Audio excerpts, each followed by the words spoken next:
She said that I could. She got me pointed.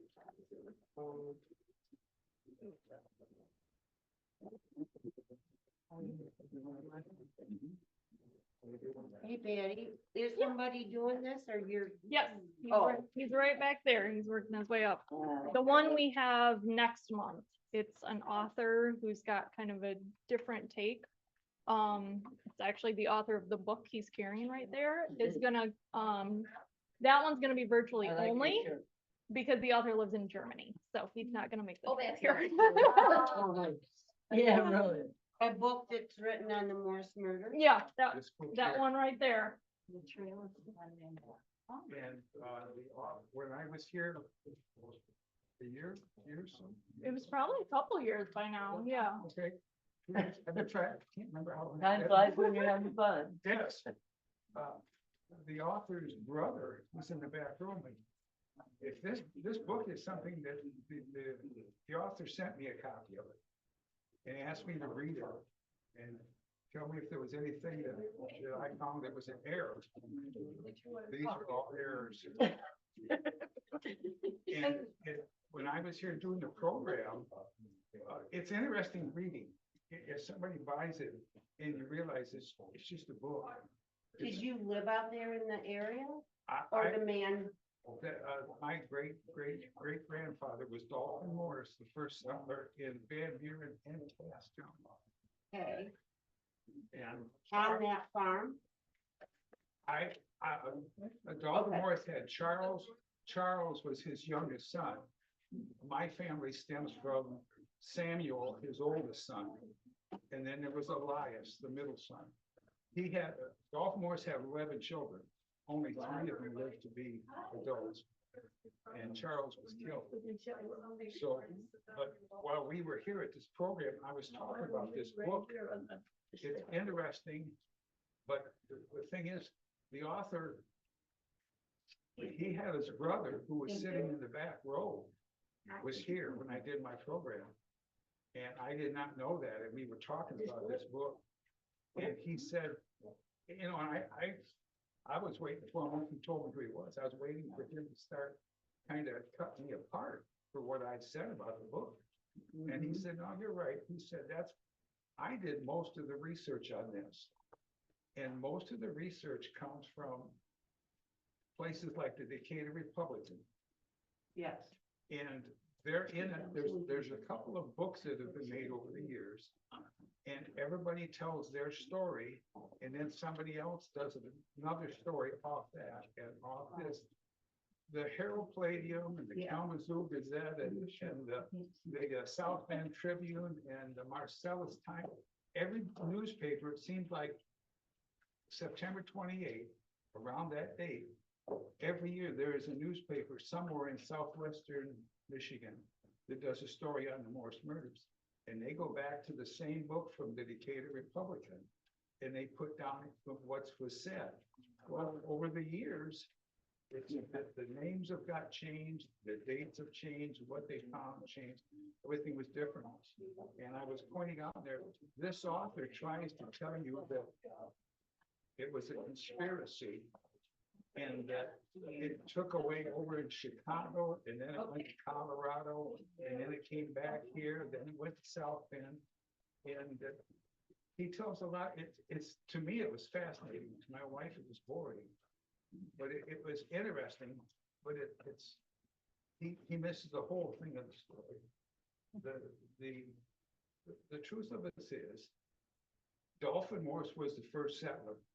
LeGrand Anderson was 3rd or 4th settler in the area. Dolphin Morris, we had the first birth, the first death, the first school, the first church were all held in his cabin. The first death in the county was his child, one of his children. Did he settle out there where this murder happened? Yes, this murder happened in his house. Okay, But it was originally, he was in a little cabin. Then yeah, it was a day's ride to Pawpaw. He was the first settler, so when he had dealings to do, he went to Pawpaw. Decatur wasn't there yet. He went to Pawpaw. Well, then Decatur got founded, And Anderson helped found that. And because Dolphin was associated with Pawpaw, he was kind of tied there. He was in owned part of one of the banks. Anderson ended up owning part of the Decatur Bank. And it was kind of like the Democrats and the Republicans. You could say a story, each one would have a different line to it. And it all began back when Dolphin's son died, and he was buried in what was called Morris Anderson Cemetery. My family has always said that the cemetery was owned by Morris and Anderson. After the Charles Morris was killed, and his wife Esther was killed, and their unborn was killed,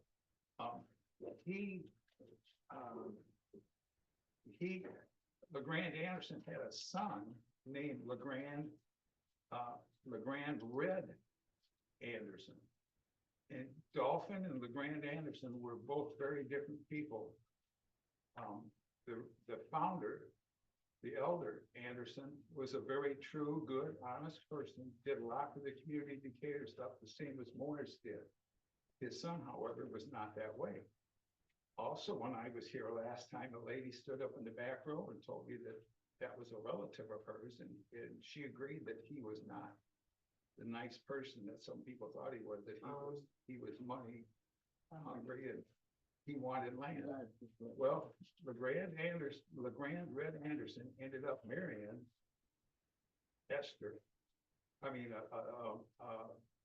Suzanne Morris. So the Andersons married and the Morris family kind of merged. Well, Suzanne's child died shortly after birth, and she died shortly after that. And the family didn't think that she had been treated quite right stuff, so the family cut off anything to do with their ex-son-in-law. He proclaimed that he was going to own the Morris farm. Shortly thereafter, Charles and Esther were murdered. So from the start, we all knew who did it. We all knew why he did it. We didn't have as good a connections with Decatur because Decatur was with the Anderson camp. In fact, they took the name Morris off the Morris Anderson Cemetery after they took the name off the cemetery. I personally talked to one of the sextons who told us that they still have that wrought iron arch that went over the gate that says Morris Anderson. He said they still have that in their possession, and this was about 10 years ago. So, but, and then there's a dispute now about who actually gave the land to it. It all came about after these murders. And Red Anderson, the man that put the money up for it and wanted him dead, because he married into the Morris family. He was in this house. He was in the, they talking here, it's a palace. I mean, for that time, it was a very beautiful house. He knew of things in the house that very few people knew. Because there was no banks here at the time when they built this house, they built the house with secrets in the walls. Walls moved, and there were stairways in it. You know, they were always worried about being robbed or something. So things like that, nobody knew but family. So they knew how come the killer knew all of the things that he did. It was because he once had been a member of the family. He hired a person, and they have a trail where Red Anderson went to Chicago and made a deal with the killer in Chicago. And then 4 days later, that man came out of Chicago and got into a wagon that was driven by Red Anderson. And then he brought him out to the Morris place on a woodlot on the back of the farm. And there were 3 different farmers, neighbors, that saw Red Anderson's wagon on our property and knew it was his wagon and his horse. So they have people there that can place Anderson with the man that came out of Chicago with a saddle. And it isn't just talk. I mean, they have proof of everything that was done. The man that shot Morris, he, after killing the family, he went to the barn and he took Morris's fastest horse. And there was always been a dispute about how did he ride, or how did he get it, whatever. He brought a saddle of his own, but he did not bring a bridle. Morris's horse had raced a lot of these local farmers around here. And Morris had made a special bridle for that horse. And because of that, it was very fast. The man knew where the bridle hung. He didn't hang the bridles. There's 5 bridles hanging on the wall over here.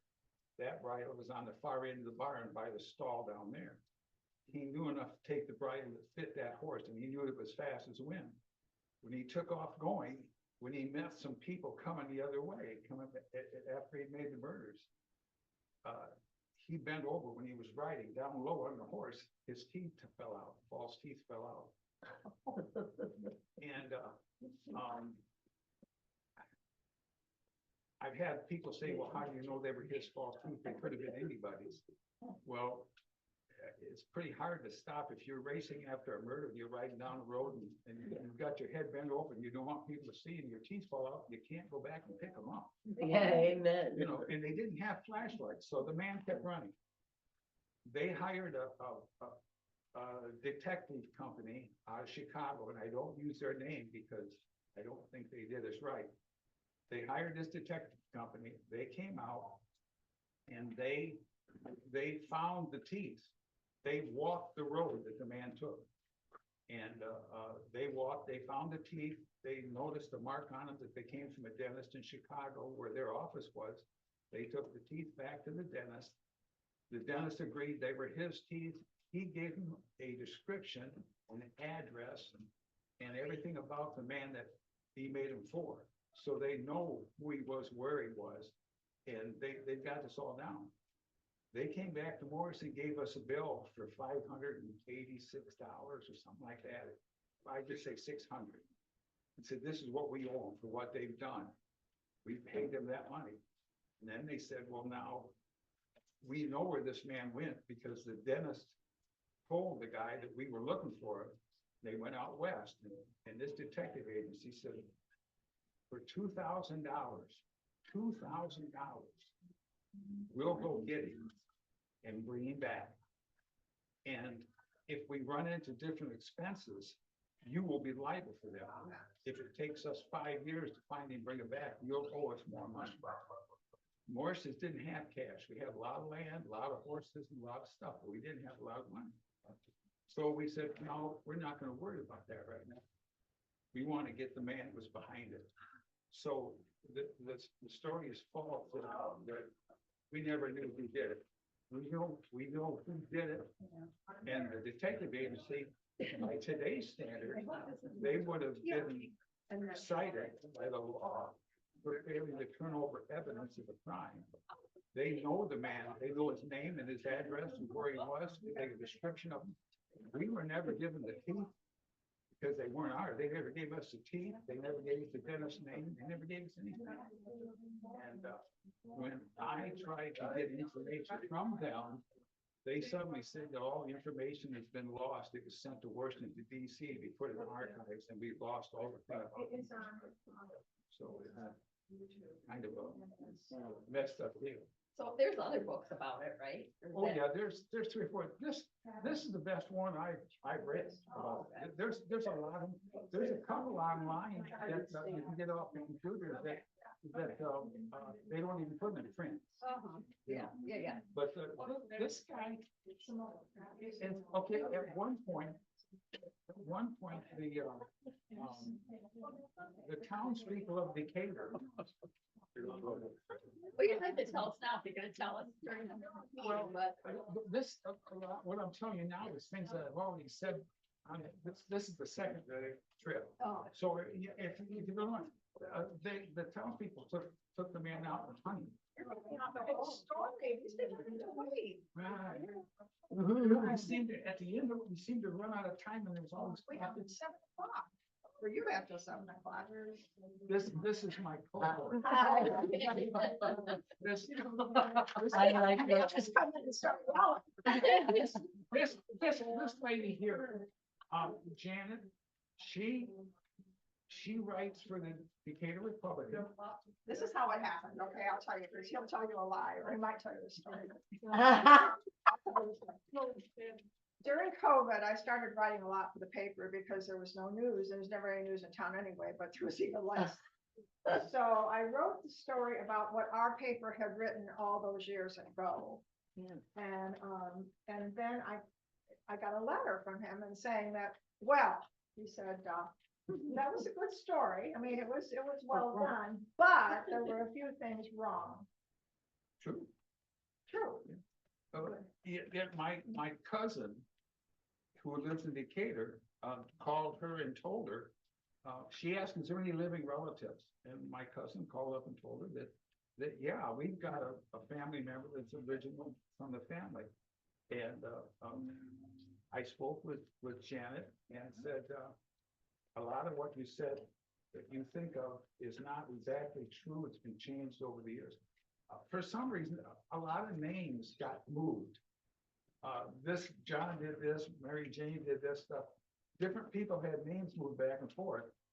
Sometimes it was done on purpose. Sometimes it was just things and days and things got changed because Aunt Ella told the newspaper one thing and then somebody else would tell them something different. It was close, but always a little different. And every year when they do a newspaper story, it gets changed. It gets added more and more and more and more. It's like sitting in a circle when you're all sitting in a circle and you start at one end and by the time you go around to the circle. Yeah. So you can imagine what 200 years have done. Yeah, exactly. That's a lot of sitting. This lady said, let's get together and talk. So we met at the library. And I found her very easy to talk to. I'm not normally, or I wasn't normally, a good speaker. I don't always get my thoughts out very good.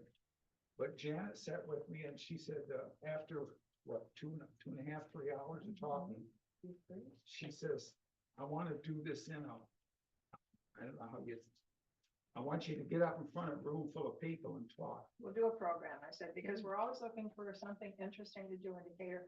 And you know, it always amazes me that there's so many gruesome murders today and have been for years. And we still get a lot of people out here to hear about this particular thing. I guess it turns into folklore almost. Yeah. People are interested in it because we did this here how many years ago? It's been 3. I think it's been a few It's years. been a few Yeah. years we did it. We've done it twice in Hartford. Mhm. Where are these people coming from? It's interesting, yeah. Well, It is, if it wasn't for the video though, which I panicked about, Well, are we sure it's Travis Samoa? yeah, it's Travis Samoa Okay. and it's the, it's, I'm trying I to. just watched this morning. Okay. Actually, I could probably watch on your phone too. But anyway, Travis Samoa is one of those geocache, what am I saying? These what is it? It's what you said, geocache. Geocache. I never heard about geocache before. And he goes all over the world and he puts people put things in and then they find them and then they sign the date and the number when they find it, I guess, and then put it back again. So he did that over at the cemetery. And then he did a really good video of it. And so that's what we really need to show these people because it's really dramatic. He did a great job. Yeah, there it is, yeah. Now we've got. Should have looked that up about 11 today, Patty. We had a little bit of a miscommunication where okay. I thought it was coming with them and Hey, they you thought I got had it. it. And I said, oh no, is it online? And I So thought about calling and I just thought, oh, now we've done it before, no big deal, because I'm forgetful now too. But it's a good story and I'm glad we've done it. What, this is seventh time maybe? Yeah. Where's Sheridan? Oh, I didn't see the her. redhead in the background is my beautiful wife. Hi, Sheridan. Hi. So, yeah, it is a good story and, like I said, we've done it so many times and the same thing, but it's what you want to do. Well, I didn't know I was gonna do it, and she said, I'll sit right with you beside you and help you all the way, and I said, I can't get up in front of a bunch of strangers and do She's this. doing a good job. And she got me started in that. Yeah, she's doing a really good She job with is. it. And so, yeah, so we've been having, I want to say we're having fun with it, but I think it's more and more people are interested in it. There's a lot of people here for, Finding out the details of it. Everybody thinks it's an unsolved murder. This made it, they talk about on TV, they did a play on this in South Bend. Uh-huh. And at that time, my mother was still alive. She saw an ad for it on the TV station. And they invited us, my wife and I had just got married, and they invited us to come down and view this play. And then they said, oh, but is it all right if we put it on? Well, yeah, why wouldn't it? I mean, well, what we're doing and what you think may not be the same thing or whatever. And I said, no, anybody that wants to do anything, it's fine with me. We'll come on down. So we went down there and watched the play that they had put on about the Morris murders. And they were talking, the author of it wanted to do a cold case thing for TV. And they were talking about doing a cold case TV show about it. Uh-huh. And then we had an attorney from someplace who sat down with me for 4 hours and we talked about the murder. And it blew him away because he had 4 different endings to his story. And I gave him the 5th ending. And his publisher apparently pulled the plug when they found out that his 4 stories weren't any good and that ours was the true story. Yeah. So it kind of messed up his book. Mhm. But we've had this going on and there's for a another while. book that was out too that really isn't, has a lot of, you see all those little tag things, that's all that's wrong. Yeah, Yeah. we know. So that's what happens. It's been a long time and, things get changed, but, we're doing the best we can, right? Yeah. We're doing the best we can. It's good. It's amazing to see people come that it's older than I am. So everybody in this room, it's older than all of us. And it's amazing to see, we had what was it, 105, 110, something up in Hartford. Yeah. We had the room filled and they brought in extra chairs and stuff. Decatur also too, which is, yeah. And of course, I think part of it, I don't know if it's going to die out, the interest in it, but so many of the people still remember going out there, they go out there at Halloween or they go out there and so that's part of it. And when those people are gone, people will think, oh, well, because they remember standing at the house. They remember before the house, what year was the house? We talked about that, 1970? In the 60s. 60s or Yeah, 70s. in the mid-60s. I never, my classmates talked about going out there. I never. I never went in, but I was at the house several times, and my brother went through the house. So I think we're gonna start this, 2 minutes. How far from Lawrence Road is it? What, the house? The house set on the Van Buren County line road. Van Buren, Right. Right. And I don't know, one end is Van Buren County line, the other end is what, 60th or 66th Street? 96th, okay. I never get it right, but it was sitting on the north side of the road. Right, Morris's cabin was there, and then just east of the cabin is where the farm was that they were murdered in. but right at Lawrence Road, or how No. far It wasn't from Lawrence It Lawrence? wasn't much road, it was county line road. That farm was on, No, it was on, do you know where Hathaway is? Yeah. yeah, Okay, Hathaway used to go all the way through. right, And ran into it. My family farm was on Hathaway. Samuel Morris, the oldest son, our farm was on Hathaway. My great-great-grandfather's was on Van Buren County. The first house was there. We actually had property in Cass County and Van Buren County. We were the first in both. But the land that we had in Cass County was claim jumped. And when we finally got it straightened out and we lived in Van Buren County, they said, you only get credit for where you're living, not where you own land. So we get credit for being the first settler in Van Buren County. So Okay, then how far from Hathaway Road was the it's house about where the murder? 3/4 of a mile to the east. There's a swoop in the valley. The one author of this book says they lived in the bottom. Then they never built houses in the bottom because they get covered up with snow. Today I'm highlighting another one of my own case. They live on the hill. Okay, thanks. Yeah, Oh, okay. Okay, we're gonna start this off. You ready? All right. Can you hear me back there? Yeah. Yeah, I'm not gonna stand up because I'm gonna plead being older than you. Barely, I got 10 years on. maybe. Okay, and I got it. But I'll try and read loud enough for you all three. Jocelyn Morris was born in 1798, which was 226 years ago. He was born in Virginia, and in 1823, he married Nancy Beaver. They lived in Ohio for a number of years, and in 1828, 196 years ago, he traveled with his ox and lumber wagon into the Michigan Territory. He built a simple log cabin and brought his family to what was become Van Buren County. They were the first white people other than the Native Indians to live in Van Buren County. They came with 3 children, and they already had 3 that had died. Their conditions at that time were very, very challenging. And I might add that out of 11 children that the Morrises had, only 3 lived to the middle age. The Potawatomi Indians around Little Prairie Run were particularly friendly to them, and the land was very fertile, and he began farming.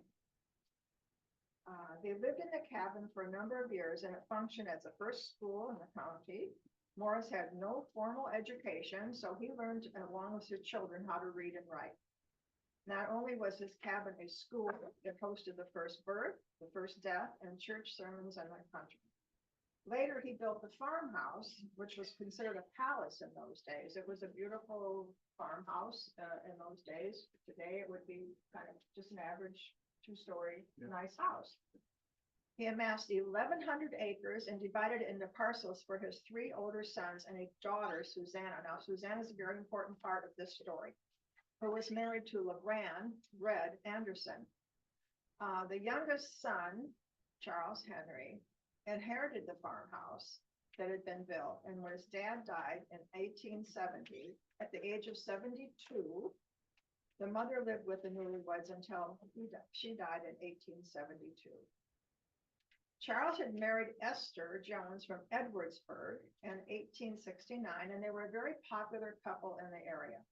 It said of Charles that he was a very pleasant, kind, good-hearted man without a personal enemy in the world. And his wife, Jenny, was beautiful, well-educated, and a lovely woman. They were respected in a very large circle of friends. Their only child had died a year before that. I think probably about 2 years old, maybe under 2, probably. Yeah. And Esther was happily with child again. This brings us up to September 28, 1879. And so we're going to show the video now. It's hidden right over there, but it's nothing special. I've had to keep downgrading it over the years because it keeps getting stolen. But the sketch is more about the history than it is the geocache itself. And I'm going to tell you the story of it. This is a ghost story, rooted in historic fact. I do want to warn everyone that this is the story of a real life double homicide, and that some of the details may be disturbing to some viewers.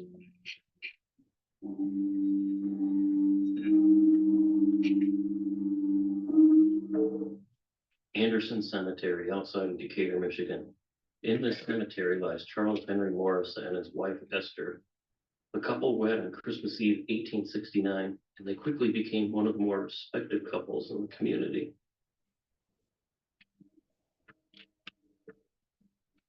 They were young, hardworking farmers and quite wealthy by all accounts. In fact, it was said they had no enemies whatsoever. The couple lived in a farmhouse set back off the road away from any nearby neighbors, about 5 miles outside of town. Newspapers at the time described the Morris estate as large and elegantly furnished. For a while, they employed a handyman named Riley Huntley and a woman named Jenny Bull.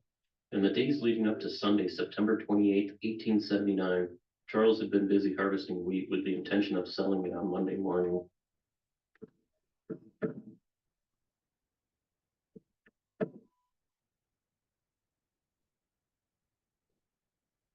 That evening, Charles, Esther, and Jenny were alone in the home. Jenny went to bed first at around 8 p.m. and the Morrises soon after that. It's worth noting two things here.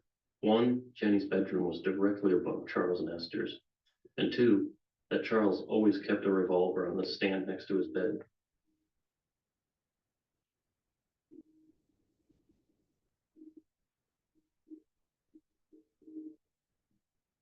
We don't know a whole lot about what happened after that.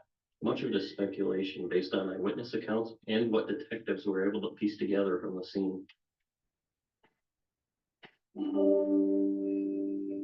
Around 9 p.m., Charles got up from bed and went to the front door. He left the revolver and his sleeping wife behind. It's generally believed that he got up to answer a knock at the door. But we have no way of knowing for certain. The one thing that we do know is that this was the last thing that Charles Morris ever did.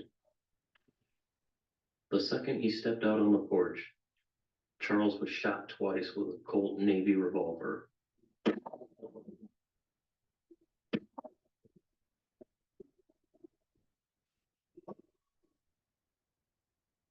The first slug hit Charles in the neck and the second through the heart.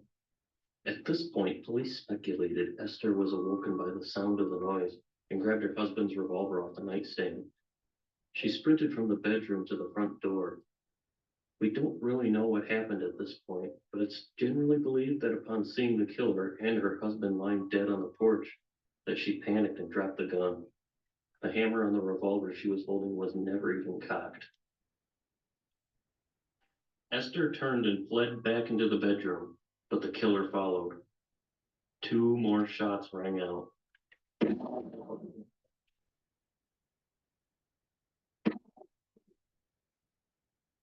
One of those shots missed its mark.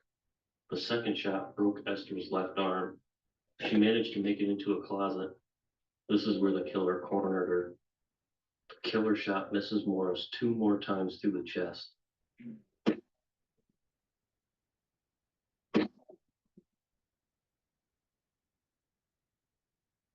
The second shot went through the heart and killed her instantly. This is where the story takes a really strange turn, because the bodies weren't discovered until 6 a.m. the following morning when Jenny Bull awakened and went downstairs. A further tragedy is uncovered in the aftermath of the crime. It is discovered that Mrs. Morris was pregnant when she was slain.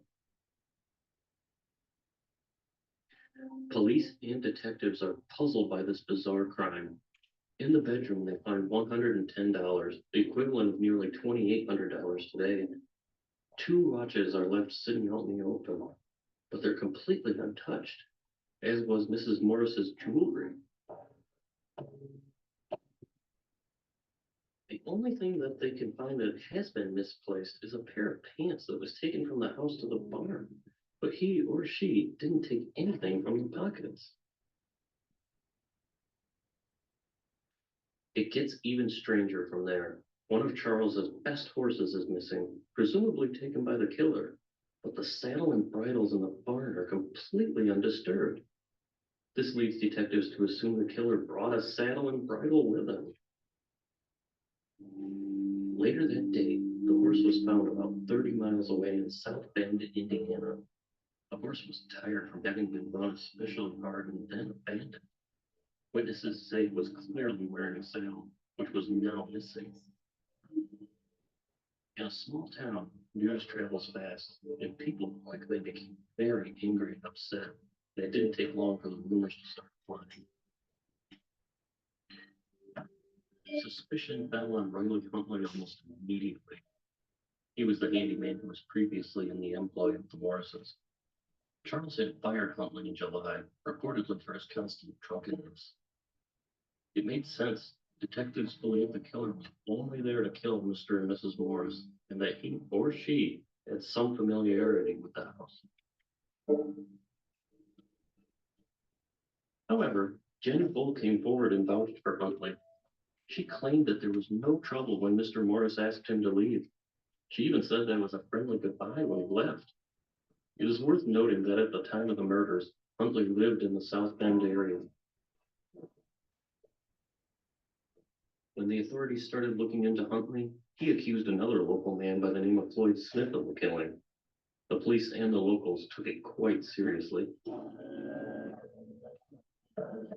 On December 17th, 1879, the police arrested Floyd, but some locals took matters into their own hands. They ambushed the place and took Smith off into the woods, where they tortured him for hours, trying to get him to confess. He refused. Smith suffered from neck injuries the rest of his life from the incident, and he refused to say that he had any part in the murders, even on his deathbed years later. The authorities do have one eyewitness who saw the killer. Charles Rosewarne told authorities he was on his way home sometime between 10 p.m. when he encountered a rider on a horse he recognized as belonging to Charles Morris. However, Rosewarne brushed the incident off until he heard the news the following morning. Unfortunately, Rosewarne can't give authorities a better description because he said the killer was wearing a mask and was wearing what he described as a funny hat. Strangely enough, there isn't much suspicion on Jenny Bull. She even later admits that she is not a sound sleeper. But it seems the authorities never looked much into the possibility of her having a role in the killings. She later just seemingly vanishes from the pages of history, never to be heard from again. These murders made headlines nationwide and even garnered the attention of the Pinkerton Detective Agency. The Pinkertons swore that the person responsible would be brought to justice, but no one was ever charged or apprehended in this case. Nearly 2,000 people packed this cemetery to attend services for Charles and Esther Morris. For perspective, that's nearly the entire population of Decatur in 2019. For nearly 90 years after the murders, the Morris home sat abandoned and untouched, except for the occasional thrill seekers who went in from time to time. However, sometime in the early 1960s, the house was burned down by an arsonist.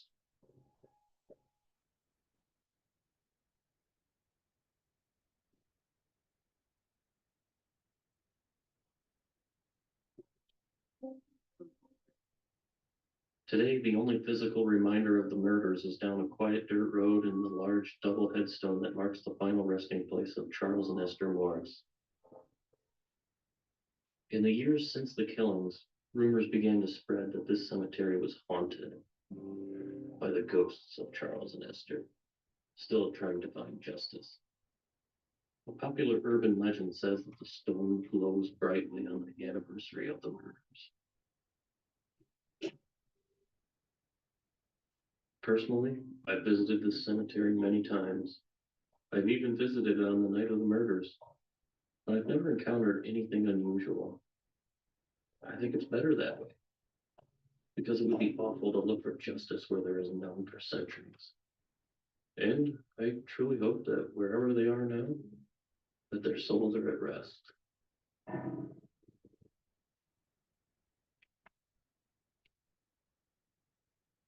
The 140th anniversary of these murders just passed, yet residents of Decatur and the surrounding areas still talk about them. Just who killed Charles and Esther Morris? And an even better question, why did they do it? It's a completely senseless tragedy with no good answers. Unfortunately, with so much time passed, it's unlikely we'll ever know for certain. Whoever killed them never faced justice and may have just gotten away with the perfect murder. What do you think happened? I'd love to hear your theories in the comments below. Thanks for watching, and I'll see you next time. Okay. So my first question to Ron was, where was Jenny? I mean, it said that she was a light sleeper. The gun went off, and they were loud guns, right, Ron? Yeah. They were loud guns. Black powder, 5-shot black powder. And there was 7 shots fired. So why was it? Well, the theory is now Jenny had been with them for a number of years. Ron said she was a black girl, Black girl. and she was young. She was probably out with her boyfriend that night. And she probably came in a little bit late, and they did not want to take and ruin her reputation, so they didn't say anything about it. She probably came in, the servant's entrance was around the side, so she wouldn't have seen him lying on the porch. I'm kind of glad the house is gone, because kids would go out there and it was kind of like sacrilegious to stand on the porch where he was laying. It was, so I didn't burn it down. I don't know, it was, they think it was arson. They think it was arson. And it was probably, I think I read it was 1963 is when it was gone. It said the police that did the work kind of knew the identity of the killer, but they really didn't want to say anything because they couldn't prove it at the time, and it would upset people in Decatur. I don't know.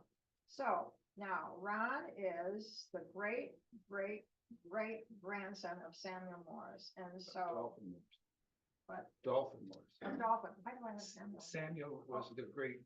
Samuel was the son of Dolphin. Okay, Dolphin, right, okay, sorry.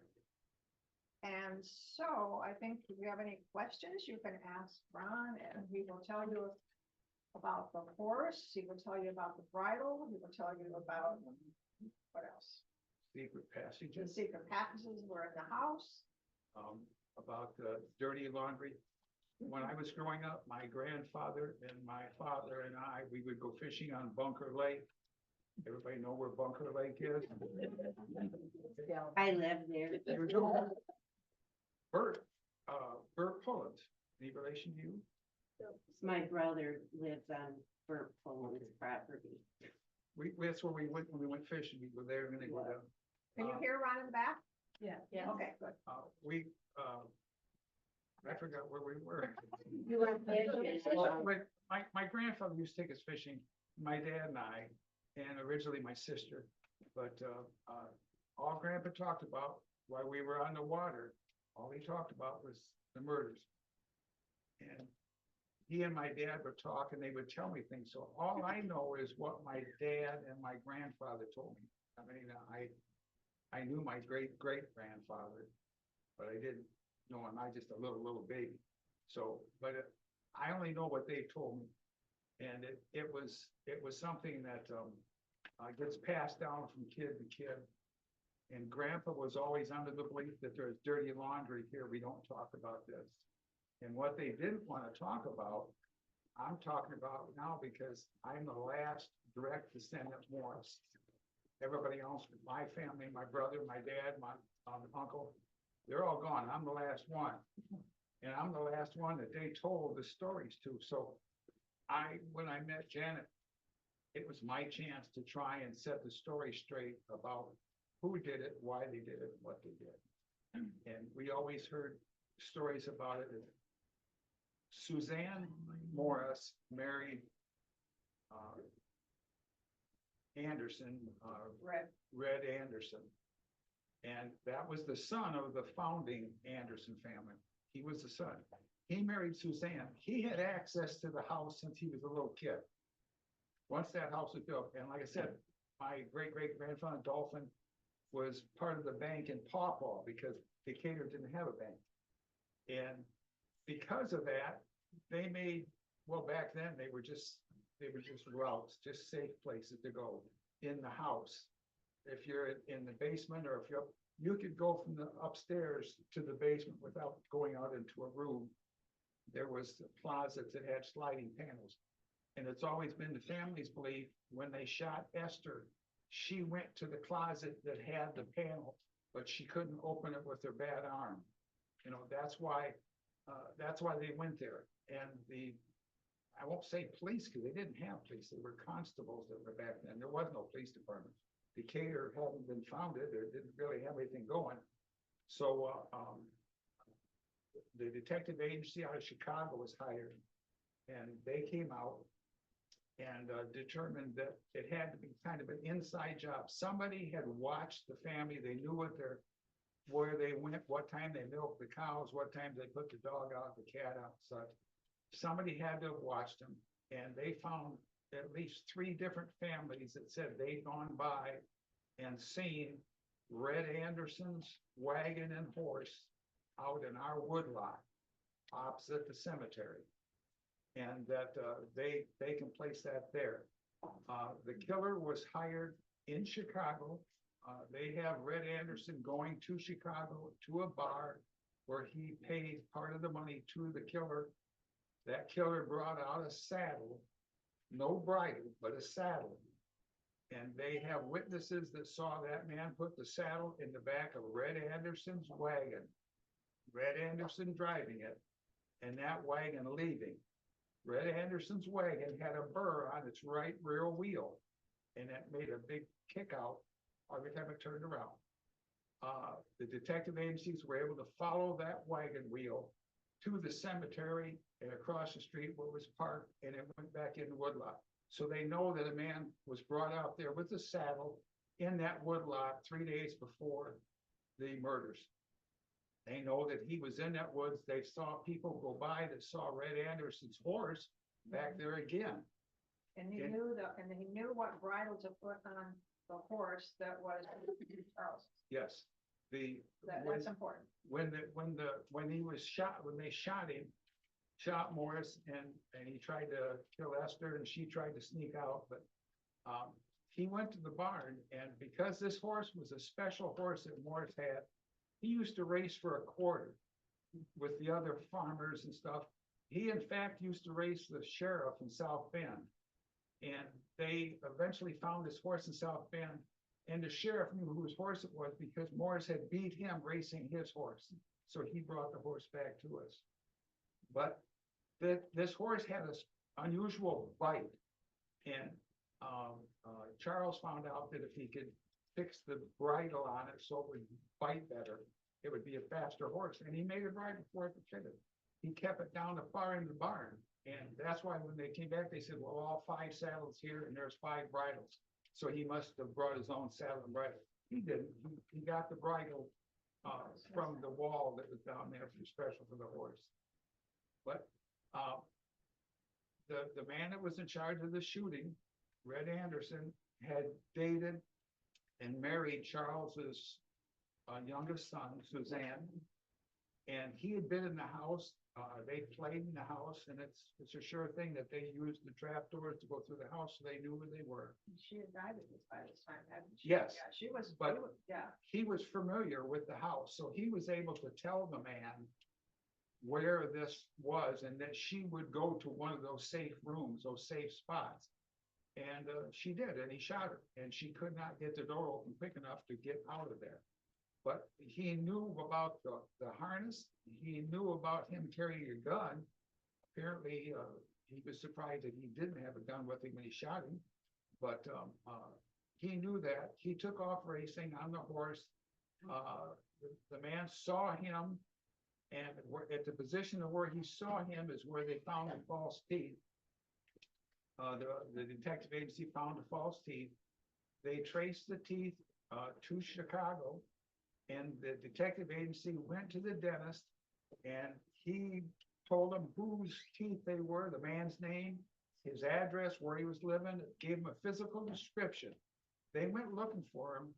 The man came back to the dentist, and it's assumed that he'd made another set of teeth for him right then, because when he picked up the other set of teeth, he told them they were looking for him, and he skipped town. So the detectives came back and said, we can't find this guy, what's going on? He said, well, you just left, I just made him another set of teeth. And that's when they gave us a bill. And I think it was $586.33 or something like that. I just say $600 is what we paid for him that day. We paid for what they found. And they said, for $2,000 cash, we'll track him down and we'll bring him back and we'll get him convicted. Well, the Morris family did not have $2,000 cash. And they also wanted us to sign a paper saying that any bills that they incurred above and beyond the $2,000 would have to be paid by us. So if it took them 2 years or 5 years to trace him down, it was going to cost us $2,000, $3,000. How many more $1,000 going to cost us? that isn't really what we wanted. We wanted the person who paid for the killing. So that was kind of set aside. Now, there's several stories in these books that have been written. They'll talk about detectives from Michigan were sent over to out the West Coast to find this guy because of the description they had. The detective agency never gave anybody, not the Morris family or anybody, never had any description of the man, other than what they saw riding the horse, which is not a good description. A funny hat, a mask, and bent over and lacking teeth. So it was a bad deal, so we came back. It was the famous Pickerton agency. You Yeah. heard about them. I think they're. That's what they Yeah. were. They talk in there about taking Mr. Floyd, a hired hand that was on, that worked for Red Anderson. That was his hired hand. They had him driving the wagon and they picked him up for that. But he had also worked for Morris. So he was a man that went back and forth wherever he could get work. But he was not, he was charged, and then the Decatur Republican, I always have to apologize for this, they changed names. The name was really Red LeGrand Anderson. And the people in Decatur were so upset about it. When he came out of a building, they took him and the local doctor went with him. They took him out in the woods and they hung him up and demanded he admit to what he did. He wouldn't do it. So they took him down. Doctor gave him smelling salts, so roused him back up, got him going again, hung him up a second time. Still wouldn't talk. Doctor took him down, got him going again, and hung him up a third time. This is Red Anderson. Yes, this is Red Okay. Anderson himself, the man that did it.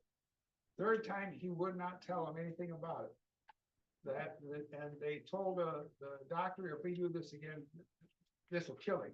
So they let him go. Now, if you think he never got any justice, or we didn't get any justice, a few years after that, he went to Utah for health reasons. And he went to a doctor in a hospital out there. He was treated for what they called stretched neck. When he had been hung up, it stretched his neck to where he was having a hard time swallowing and eating. He could not swallow and eat like a normal person. He was pretty much limited to liquids. And he came back and died shortly after going out to Utah. He came back and died of a stretched neck.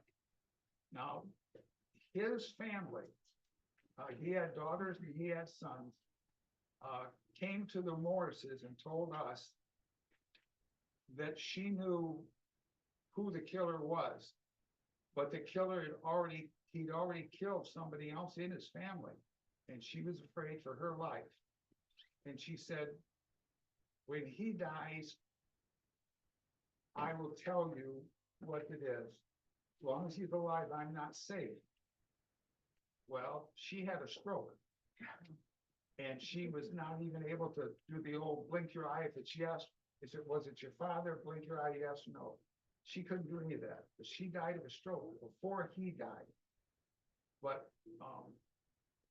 there was a lady in the audience here when I was here before who said that he was, in fact, he was a mean person, and he was very money hungry. His intention was to get the Morris Farms.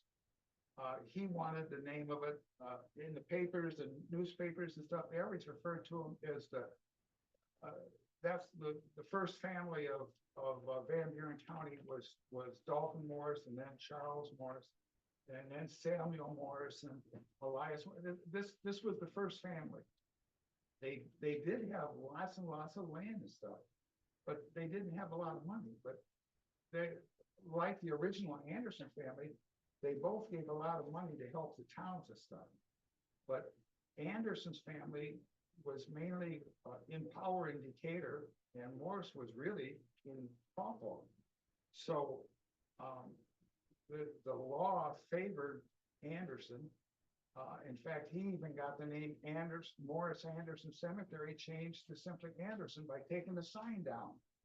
And if you look back in all the papers that's written by the Decatur Republic and all the other newspapers, they referred to it as the Morris Anderson Cemetery, because that's where the first death, the first baby died, was buried. And, they had a lot of power of who did it. There was also another man in town who was a very good, forger. And when Morris died, when Charles Morris died, LeGrand Red Anderson served a paper on the family that said Morris had borrowed $600 from him. And it was signed Charles Henry Morris. And he demanded payment from the family. And we took him to court. And the court ruled that it was a forgery. The name was not right. It was not written in the right order. And the person said, also in Michigan, you gotta have your wife's name down on the paper, and they never put her name down. That very same paper later turned up in another person's hands who tried to say that it was real and we owned land to him. We took him to court and we beat him every time. So Red Anderson was proved to try to steal the farm. Even after he killed people, he was still trying to get our land. Any questions? Red Anderson actually worked for the Morrises? No, Red Anderson did. What, was he a neighbor? He lived just a couple miles down the road. Oh, okay. Yeah, it is said that, you know where the Anderson Cemetery, Morrison, okay. His place was east of that, and the Morrisons owned west of that. On the dirt road, everything this side was Morrison's. And the road was changed at one point to make it easier to get through. Yeah, it was. And where there was an Indian encampment out there that kind of put a hinge on how much the cemetery could use. At one point, the water backed up. They had a high groundwater level, and the caskets in the lower part of the cemetery actually floated up out of the ground. And that was the part of the cemetery that the Morrises were in. And there was a big dispute because the cemetery refused to pay to bury him and wanted the Morrises to pay to rebury them all. So many of the bodies were taken out, caskets were taken out, and they were moved over to the Crane Cemetery. And some of them there now are over in Marcellus out here. We're all over it though, even though we started over here. But the whole southeast corner came up where all the Morrises were buried. Wow. So that's also one of the reasons they changed the name, and Morrison pulled their bodies up. Well, Charles and Esther's still there, and Dolphin Morris's, and those are all still there. So, but actually, they weren't friends. They were just Andersons and Morrises were actually what you call friends. Well, yeah, originally Dolphin Morris, the original settler, and Red Anderson, the father, they were good friends. Morris was the first settler, and Anderson was the third or fourth. But they lived just down the road. They both. But It was the son that was the bad one. his son, LeGrand Red Anderson, the son, is the one who married Suzanne Anderson. So the family thought well of enough that their daughter could marry him. Wasn't there, didn't they say that she was shot in the stomach too? Didn't, That's another, well, in was the, that in the another story, story? in the story, nothing was printed about it because they thought it was too bad.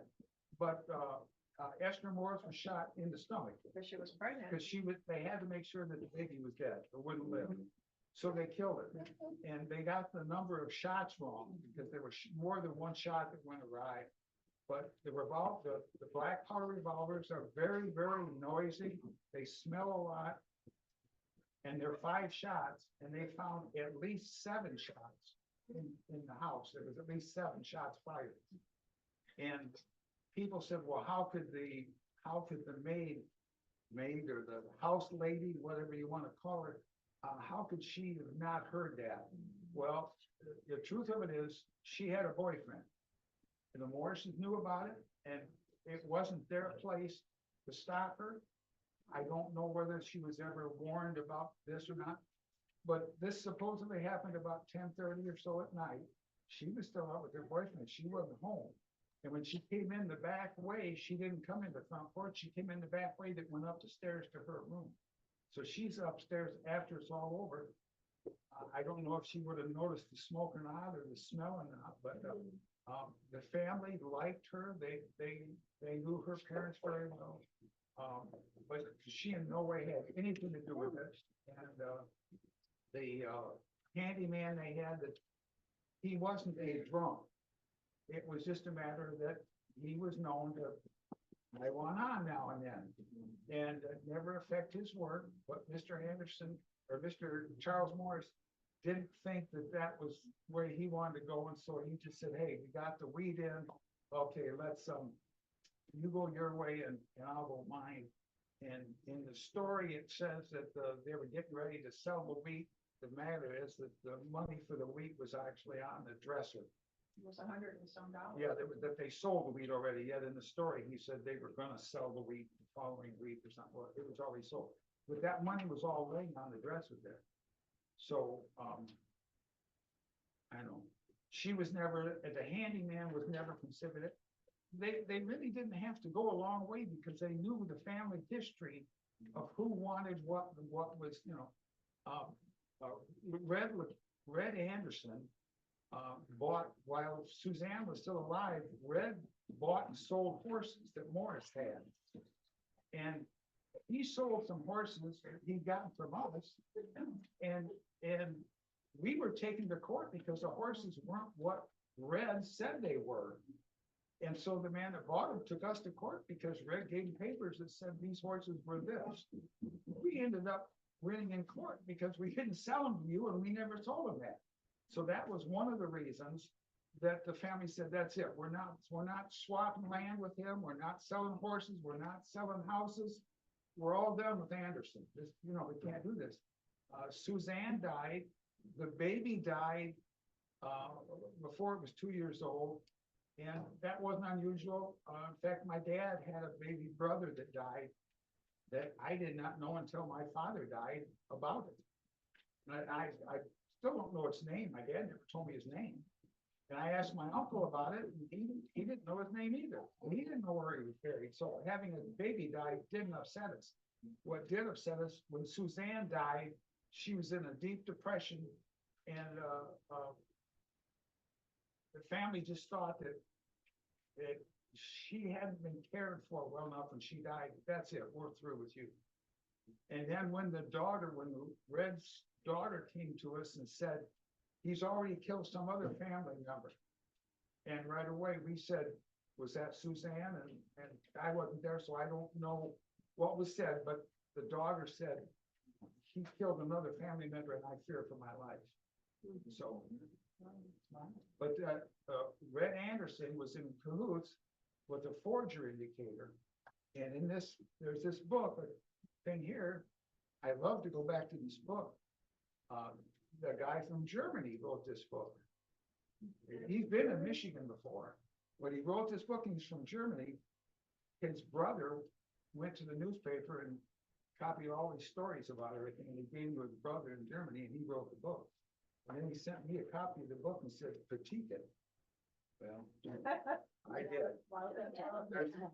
It's a fascinating book. It involves going from Decatur and going to Chicago and going to Colorado and having a syndication out there all the way. They had a way of forging and stealing, and they had big hotels in Chicago, and it's just a big deal, and it's a bunch of baloney. It just didn't happen. It's good reading if you like to read fiction. But So actually, Any more questions? Yes. Do you feel that it was the hired person in Chicago that killed the Morrises, or do you feel it was Red Anderson that killed the Morrises? oh no, there's a hired person in Chicago. The hired person. Yeah, Red Anderson had an alibi. And it was an alibi you couldn't beat. But they do know that he did leave the train station in Decatur, go to Chicago, come back the same day on the late train, and then 3 days later, a guy comes in with a saddle that puts in his wagon. So I mean, he's the one that shot him, and it's not that we didn't want to know who did it, or we know we want to get the guy It was a that hired paid for killer. it. It was a hired killer. But and then eventually we always thought we'd go out there. they did a play in South Bend. And, we heard about it, and they invited my wife and I to come down and go to this play. And they asked if it's okay if we put this play on, you're the last heir. Well, can we, sure, yeah, yes, go ahead. So we went to the play, and it was a good play, and got done, and he said, would you like to tell the story? And I said, well, yeah, I'd like to get it out, because everybody talks about this, there's no end to the story. Well, there is, and we've known it from the start. Well, he says, I want to write a cold case. And he says, we'll get a man to write it. It'll be a same period with horses and stuff, and we'll do this cold case mystery thing if you can do it. He says, but this detective agency in Chicago that I don't name, this detective agency, they won't give anybody information because you can't prove it. Well, my cousin, who's sitting in the 1, 2, 3rd row, she wrote this little book thing up here for us. And it shows all the way from Dolphin Morris down to my father and then to me. And I said, well, I can prove who I am and that I'm the last descendant of Charles Morris. I can prove that. And he said, good, because they know the name. They got the name, the description of the man. They got a handwritten, drawn, picture of him, because they didn't have a camera per se to do it, but they got drawings of him. They've got all the stuff, but they won't give it to anybody. And they've got other stuff like his teeth. Well, we don't own the teeth that he dropped, but I wouldn't mind having the teeth just to set them on my desk.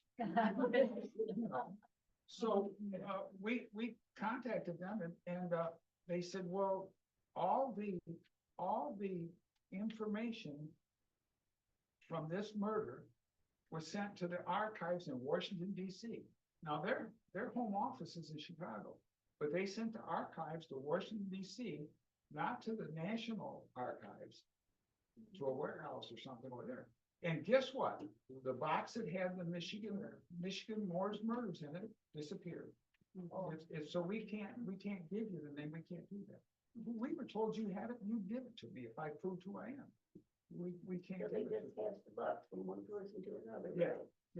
right? Yeah, and by today's standards, if you saw me kill somebody, you by law have to tell. If you know who killed somebody, if you know what their name is or their address or where they're at, you have to tell the law. You can't keep that.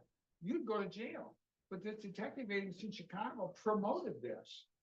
They advertised it. It was in New York, it was in Washington, D.C., it was in Florida, it was in Indianapolis.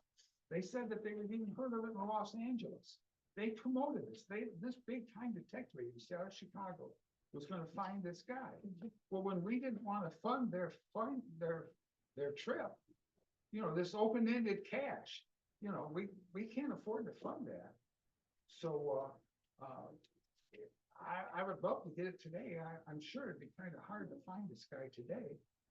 But well, I mean metaphorically. But it would be kind of fun to find out where he's buried. Yeah. Maybe go and spit on his grave or something. Right. Any more questions? Oh, come on, somebody. No. If you ever want to have some fun on September 28th, at midnight. Now, this is my wife and I, and of some of our grandkids and great grandkids. On September 28th, we left Millburg about 10 o'clock, 10:30, and we drove over to the cemetery. And they always talk about there's always people around and stuff. On the day we were there, September 28th, there wasn't anybody there at night, but it was kind of spooky. And I got a great granddaughter who was brave. Her mother's not, and her mother was afraid to get out there. But they talked about it was dead silent, and all of a sudden the wind came up, and there's a bunch of pine trees out there, and they kind of laid over and they whispered and willowed, and it looked like faces and shadows. And then there's ducks on the pond down in that swampy area. the ducks start quacking and honking and making all noise. Oh, my God. Then you Oh, start really? seeing, Really, Ron? really, my wife is in the back, it's spooky as get out, and then you start seeing colored lights. You start seeing red lights in the sky and green lights and different colors with white lights and stuff. I sat in the car and I looked and you can see what the lights are. People have solar lights out. Oh, no. And they're shooting red lights up and yellow lights and blue lights.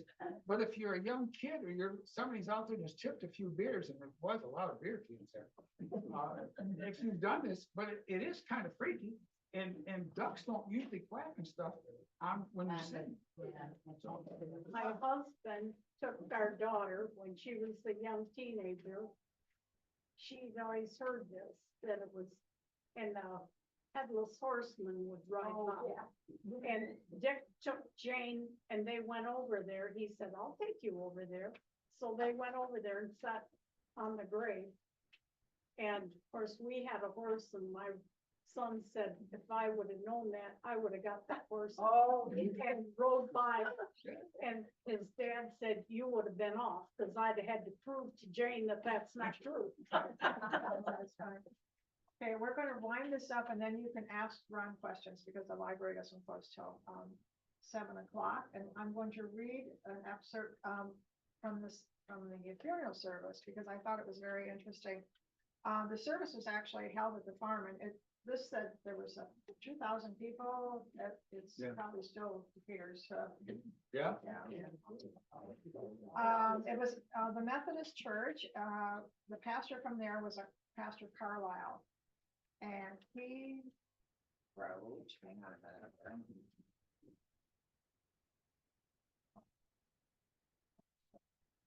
My friends, this is an occasion that touches all hearts. It sends out 1,000 keenly pointed arrows that pierce our very souls. Indeed, as far as the newspapers and telegraphs shall carry the news of this frightful tragedy, will the heart of humanity be horrified. The heart of every man, woman, and child in our state and all over the land who shall hear of this almost unparalleled crime will feel a tremor and chill of horror at its recital. May the great Comforter speak to your hearts and afford you divine consolation in this time of supreme sorrow. Amen. I thought that was a fitting end to this. So you can come up. He's got pictures for you to look at. A few pictures, yes, or no?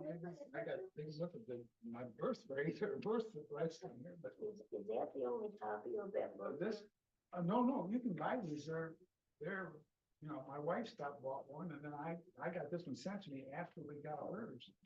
So that's why, when he sent to me and said critique it, They're probably on Amazon. Everything's on Amazon. I've heard other people talk about it. library has a copy too.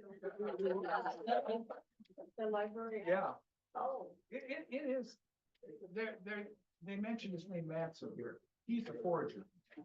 And who's the forger? Matson, Oh, okay. he's the forger that enabled Morris to try and take the farm over with forged papers saying that Morris owed money.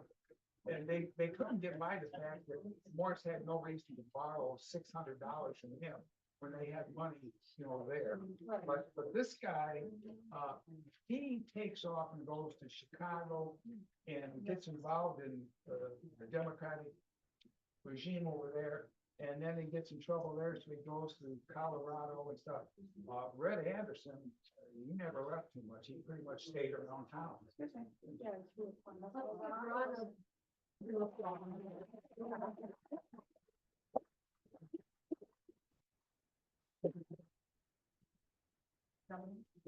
Bye, everybody. Bye. Nice to see you.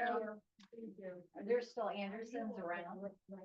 My wife and I were over at the Cassopolis courthouse, and we were trying to find the address of our farm on Hathaway.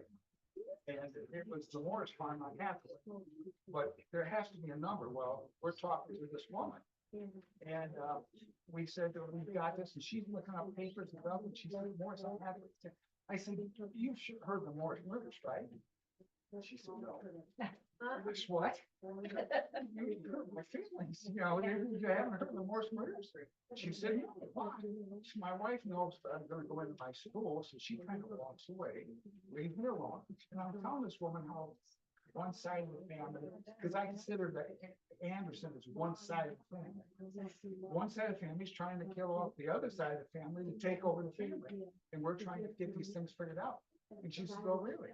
And I said, yeah. My wife walks up and she shows me a business card. Anderson. Works office. Works office. You know, and I said, pardon me, is this you? And she said, yes. Oh. And okay, at that time, that was one of the worst times I've had after you talking, because I said, you don't know, and she said, I'm married in the family, I don't know about anything else. And I said, oh, okay, you know, but I don't know whether she's not, but she's an Anderson and she's living in Cassopolis, so, How long ago was this? 5 years, 6 years. Oh. So, and then next to the lady in the back last week, I was hoping that she'd come back tonight, told me that we were here, and she stood up and said, I am a direct relative of Red Anderson. And who was a being stolen, cheated. His 2 sons were known to be strong. Today, he'd be the story. I'd like to, you know, I'd like to. But that kind of made me feel funny. She said, and then the brother-in-law, the brother is sitting in the back, he said, I found all that information in the Republican. And he wrote out, they said, well, do I need to tell him my spices? I'll tell him what to say. But, you know, I only know what I found out. Did you say the name of the forger?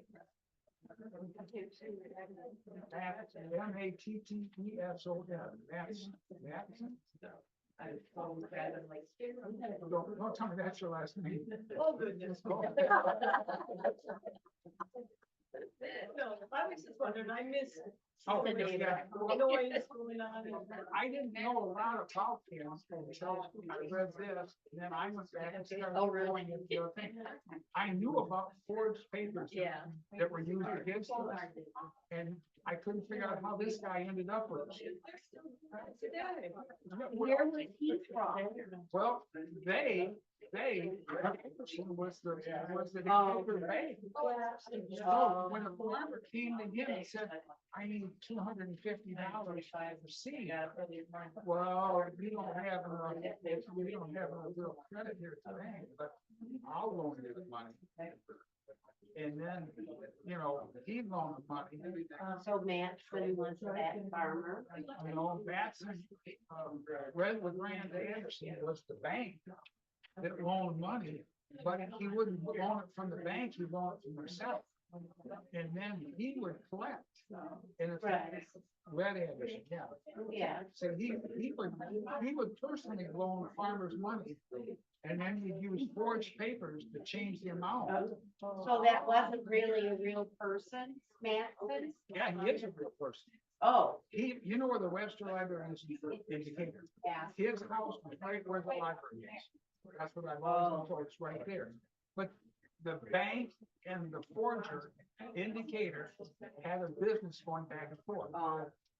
And they would find a farmer that's got 20 acres or 25 acres here and there, whatever, and they would end up, and who can name it? Decatur never had a police department. All they had a constable, and the constable was appointed by the city council, which was Matson and LeGrand Anderson. They had it made. The reason that when they tried to hang Red Anderson, he was held by the constable in an office building, and they had a guy come down from Paul who said, "What's the information we got? What stuff we got held with him?" And they didn't have anything really, just what they knew. They said, "Well, this guy So they said, well, we can't charge you. We can't let you go free. So when he went outdoors, that's when the people in Decatur grabbed him, took him out the woods and hung him up. That was Grant Anderson. It was not Floyd. It was Grant Anderson. They hung him 3 times, stretched his neck, which eventually, after many years of discomfort, caused him to lose a lot of weight. Yeah, it caused him life. And his family said, you know, you all know about it. You didn't see much. The daughter said, "Go tell you," then she had a stroke. So. Yeah, that was very interesting, thank you.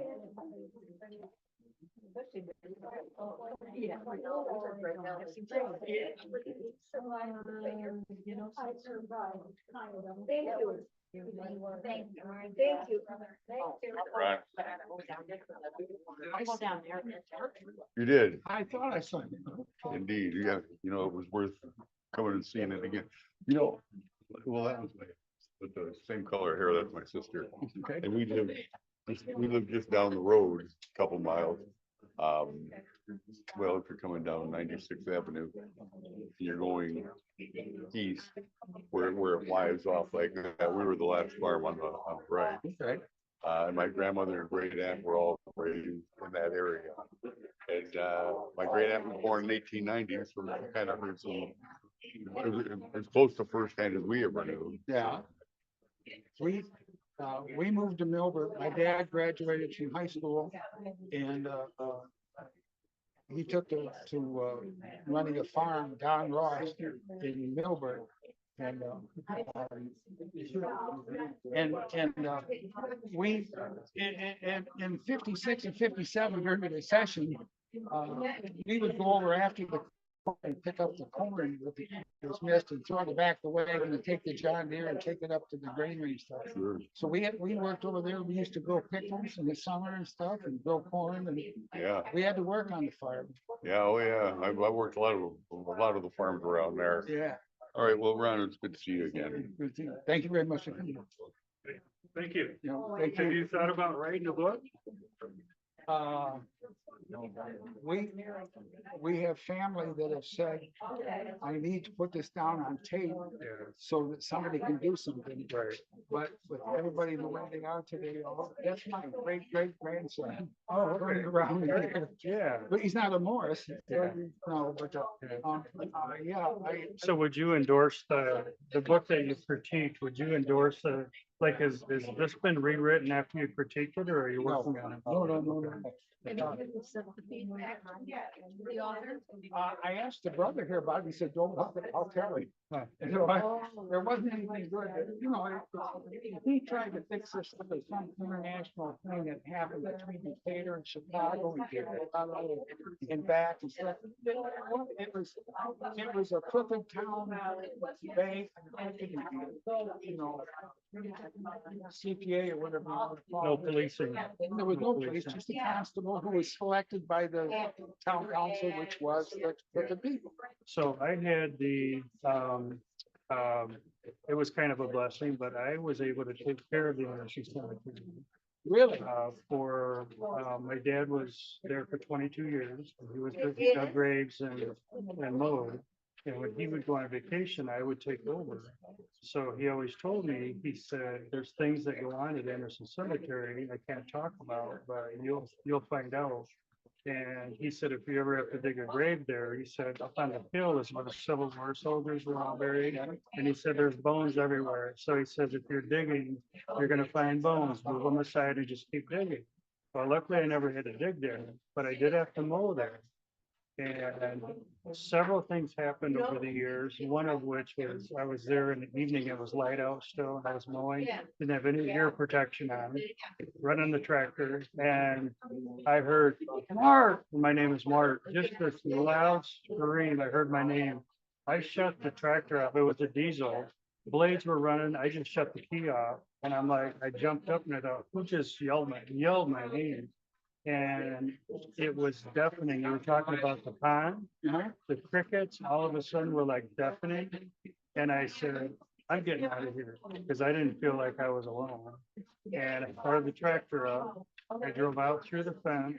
And when I drove to get the trailer, the tractor on the trailer, it somehow went to pitch dark outside.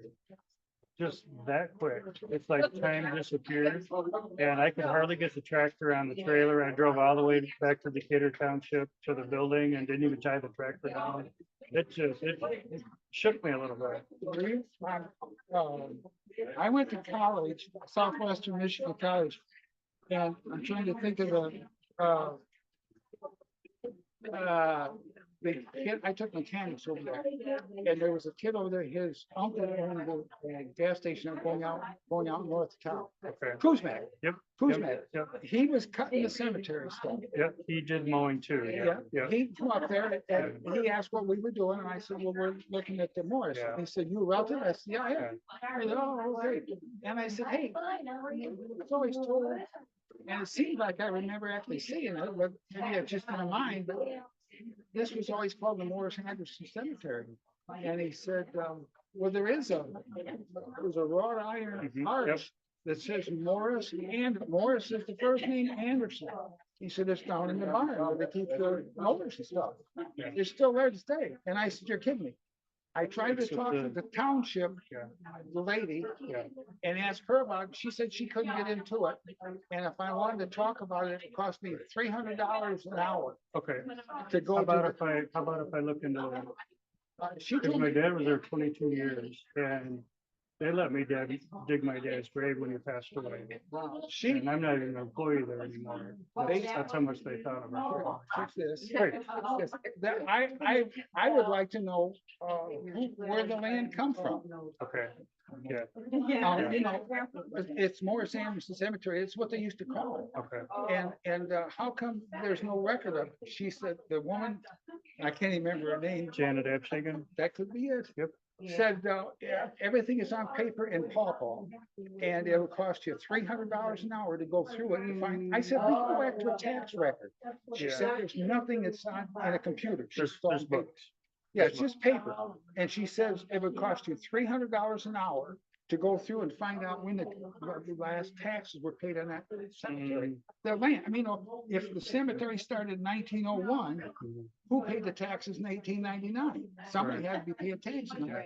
That would tell me who was. Now, I know Anderson contributed too, but I'm saying that it would only make sense that the Morris did too, because it was on the side of our property and the road was changed. Now, I hadn't heard the casket story, so that kind of had goosebumps on me, Oh, yeah, about the flooding, but You look down yeah. that road. Yep, hollow, yep. Now, that used to be an Indian encampment. oh, really? Yeah, my dad said when he was a boy, Mhm. they still had an Indian camp out Okay. there. That they would get the Potawatomi and whoever else was out there, Wow. that they would have a power out there. Now, he lived just down on Hathaway. Okay. Yep. And when I was a kid, we used to go out there, I used to get arrowheads Yeah. out of that thing out there. You just traveling that mucky. Yeah. You get that thick on the bottom of your shoe stuff. But Dad says when he was a kid, he used to see teepees out there. I said, really, a kid? He says, yeah. He says, they used to have 15, 20 teepees out there. I said, really, a kid? He said, yeah. I'll give you a call. I don't have one of my cards on me, but I never felt anything around the Morris Stone. It seemed pretty peaceful around there. But the backs, the hill, there was just something out there different. Yeah. And we took care of 4 cemeteries, Lakeside, Harrison, Anderson, and there was another one. And my dad was there, like I said, 22 years. Jan Roeder went to school with my mom and dad. Yeah. Yeah, yep, they graduated together. She's so. a hell of a lady. She's nice, yeah. If it hadn't been for her, I'd have never got in this school. Yeah. I'd have died. Not. So your family consensus and your theory is that Red, Oh, yeah. Red was, That was what. he was the ringleader of it. Yeah, Yeah.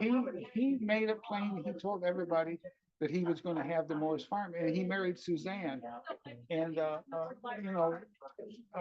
he didn't treat her well. Now, was Like- Suzanne, was she a, Charles' older sister. okay, sister, okay, Yeah. all right. And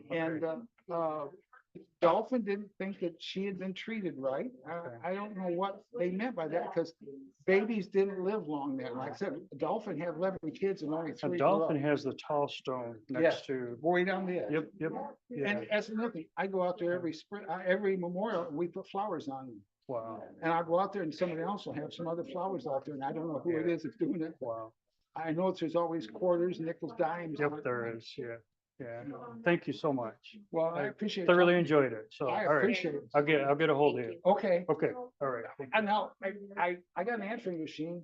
okay, I never answer the phone. okay. But just leave your name and tell me who it is. Yep. What it's about. So when you get old, you get a bunch Very of good. phone calls. so- Yeah, yeah, very good. Thank Okay, you. I All right, appreciate it. thanks Okay, again. thank you. Take care. I'm sorry I didn't get a chance to talk to you. Now, I'm sorry I didn't get a chance. Let's see you again. That was a good story. Yeah, so it's like, it's all in.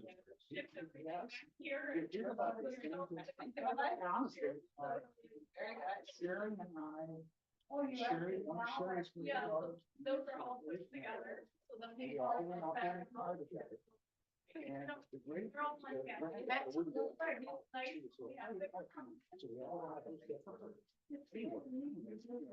If you've got. It's blowing up trees, it's got this long. So I can remember it's really turning out. There's not much light, so I never see the egg, it's green.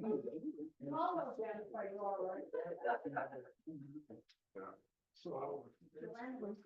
I was just out there a few weeks ago, I was running there. I haven't been out there in years, and the last time I was out there, it looked like it was really run down, and it didn't look run down this time, it looked like it was taken care of nicely. I gotta say that they do a really good job. They have to get to them. Yeah, I thought you couldn't get in. No, you always have to walk on the side. Yeah. There's 49 years of it. Yeah, so I just thought when the gate was open, I was like, okay, it's welcoming now. Yeah. No. They tried, I don't know what, back in the 70s, they pushed the metal sign over. They had little training where they put stuff like that, because it is, people take hammers and bust it off. But, it's a lovely thing. If you go. No, to the leave it. west up No, there, don't you'll touch see the that. Grand- It's one of the big ones up there, the Grand Anderson. So you which see him is here? the father, and then the Grand Bridge. No. Do you see great grandpa? So, You see great grandpa yet? yeah. See him in here? Interesting. I learned a lot more than I thought I knew. today, so. It just. Hands off. There's things that Dick Franklin, my dad talked about that I never thought about it.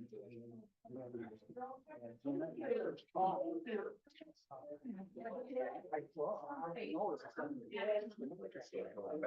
More comes back about the fact that she was shot in the closet and I wondered, well, could she have got a hide? She did. That's the Traffic closet. escape. That's the closet that they went through. Well, why did they have false doors in the thing? Because that's, they kept running in the house, because it used to be a day's ride to the phone call. So we didn't get straight like the closet out there. It's kind of a, hassle. Did you say there was a grapes? How many grapes? Three. 3 grapes. That's all I can remember. Yeah, here, let me show you. That's me, lost it, how, That's my dad, and that's my, and there's your mother. Don't There's touch. your mother. You can look, but don't touch. Where are you related? My grandmother's side. Oh, I Yes, see. I see it. My dad's sister married Alva Morris. No, hands off. Oh, I see. And Alva's my grandfather. Oh, 3 grapes, 3 grapes. 3 grapes, Just okay, yeah, 3. Oh, well, thank you, that was very interesting. If you ever get a chance, let me know what you think of that book. Okay. It's I found it, my wife didn't enjoy it, I don't know if she ever finished it. But I Do you read it. have a card or something? Love you too, I'll talk to you. Okay. Thanks very much for bringing it Or up. phone number someplace I can reach you. Yeah, here's. Oh, okay. And, like I said, I never answer the phone, so if you call me about anything, tell me what you need, you know, and what. And you live it's in about. Harbor. Yeah, actually, I live in Millburg. but- Oh, I know. where it is. Okay, We hands used to have races there all the time. Yeah, Millburg Speedway. Yeah, Fastest- Millburg Speedway. fastest they. Yeah, my husband and I used to go there when we first married. Chuck's Bar is? Chet, Chiefs bar, yeah, Chiefs. Chief, Chet, John Burlington is my husband. No. I had him 18 years ago. John was his stepbrother, and they used to go to the Chiefs. yeah. And Chiefs comes over here quite a bit. When I first saw you sitting here, it kind of made me nervous because my neighbor was Toots Dubitz. You ever heard of her? Okay, well, she looks a lot like you, and she just passed away. She was 98 years old when she passed away. And you were there, and I had to take a double take. Oh, really? This has gotta be Oh, somebody my that- gosh. Whenever I get talking about this stuff, I get nervous. Yeah. I enjoy talking and, So actually, there really isn't a mystery anymore because they pretty know who did it, but they never, What a shame you never found the yeah, name. never able to find To it. have a name. Yeah, well, yeah. that's what the family said, but the family didn't want it out because they all said this can go back to Suzanne's marriage. Mhm. That was kind of dirty laundry. It turns out that. Well, he so only- Well, my grandpa, and then his dad and his dad, they all thought, you don't talk about that Yeah, stuff. It's people- public." And when you have a baby that dies, they said, my dad had a brother, and I found out just before he died, and I asked him where he was, and Dad said, Oh, my I said, gosh. they buried him. Where? On a farm. Where? They don't know. That happened a lot, in those days, you know, Yeah, those you didn't get young the children cast. die, you know, Yeah. and then my husband's family, there was 5 or 6 of them, and his grandparents lost, you know, But at an early age. it gets me to talk to people, they ask questions. We gave one here in Hartford 2 weeks ago. And I had a guy that argued with me about it, so you can't tell me that those teeth, you know for sure they came from the killer.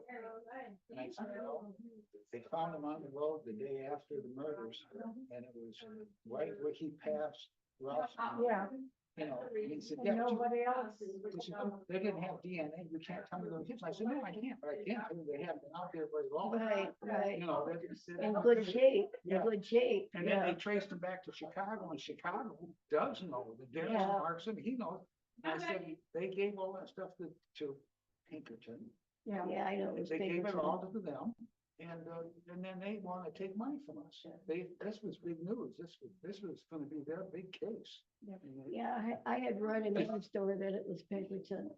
Yeah. Pinkerton, that's, and they tell everybody, well, if you're not a direct relative, we're not gonna do anything for you.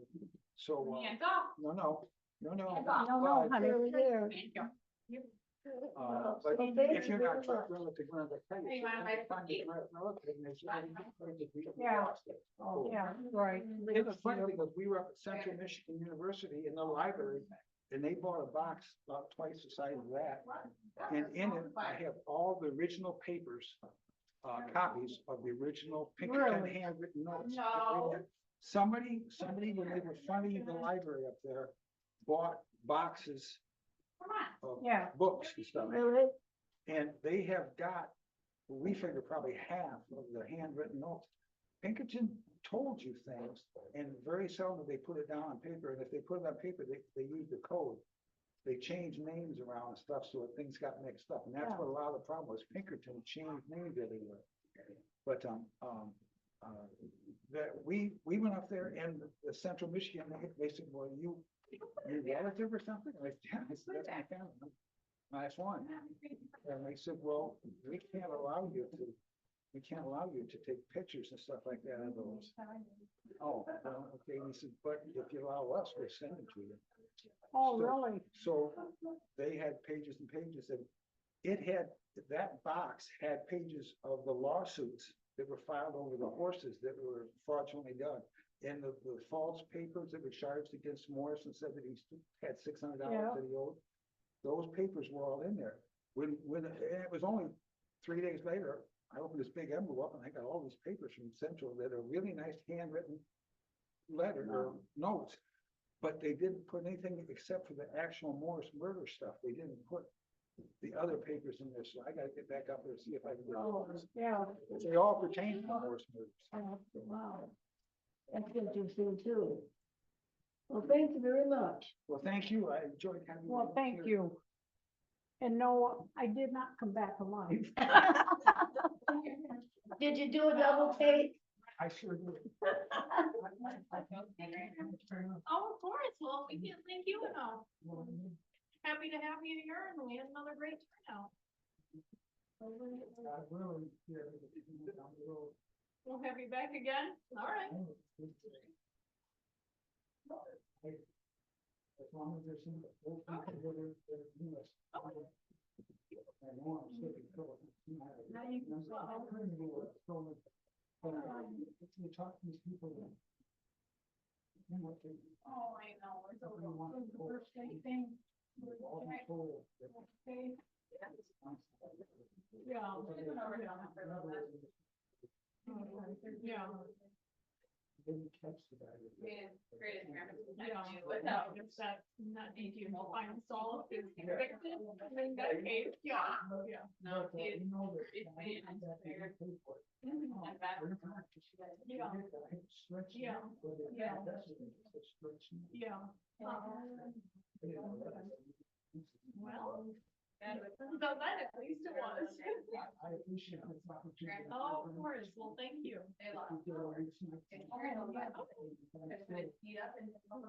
Still up for it, all right.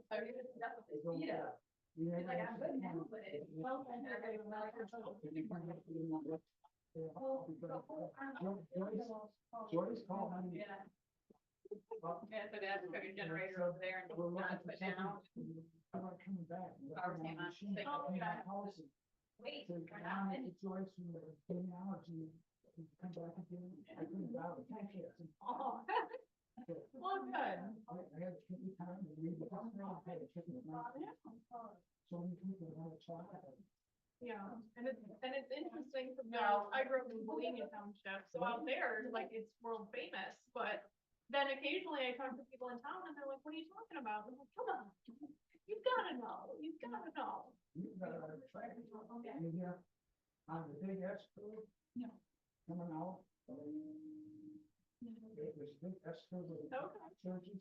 As you're coming, going east, you go through, you come back. Just before you start going back. Down that way.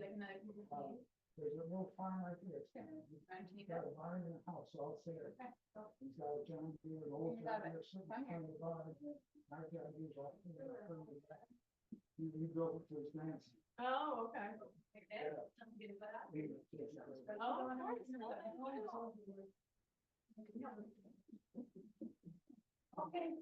Give up this back. Come here. Come here. Come here.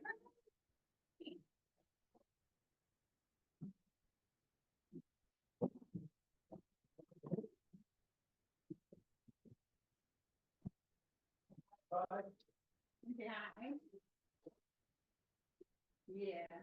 How you doing? Good. Thank you for coming. Fine. Sorry to run function.